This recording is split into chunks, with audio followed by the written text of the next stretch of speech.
Take me down that personal feeling Hmm. when you found out. Right. So we found out about my daughter's autism first.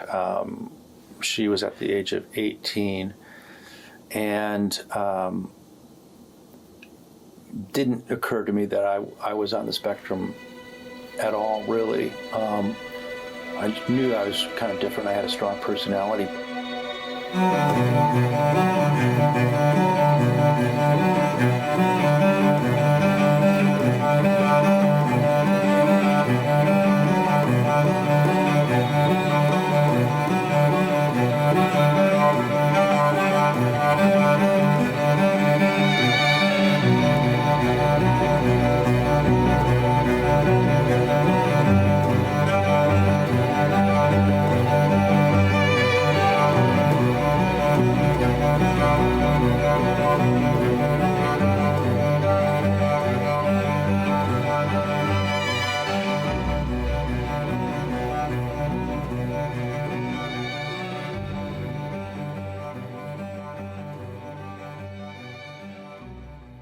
Dealing with Kate, having gone through her childhood without a diagnosis and a childhood that was difficult, and parents that didn't understand that she was autistic, suspecting something was up, but not understanding that. So through family therapy, we learned that I was possibly autistic as well. I'm quite certain my dad was. And So the therapist suggested, it's really worth you getting a diagnosis, given that your childhood was so similar to your daughter's. And so I did, and I started to think about, the things, my strengths, the things that got me to where I am, which I attribute to some of the characteristic features of autism.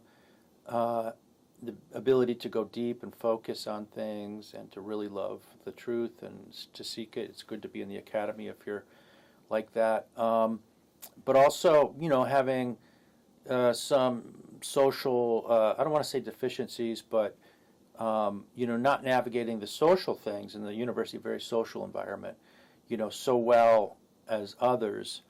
That is when I became curious, and I thought this might be more self-knowledge that will be helpful to me. So I did go and get the diagnosis, and it was actually it was a relief. It was very helpful, and then I began the process of kind of unpacking things that have happened throughout my life, and it gave me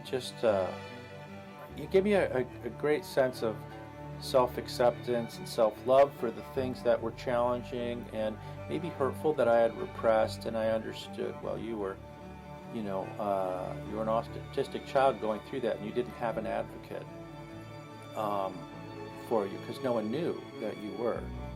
And so that that was very important to go back and say, yeah, you're a good kid. You were just going through trying to make sense of the world,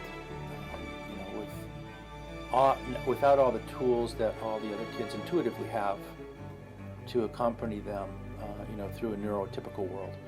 So it was really great and very positive, and I'm still unpacking things, and I'm still learning about myself and how to make a contribution. And that's where I think for the remainder of my years in academia, what I want to do is I want to become an advocate, and I want to research, because I'm neurodivergent.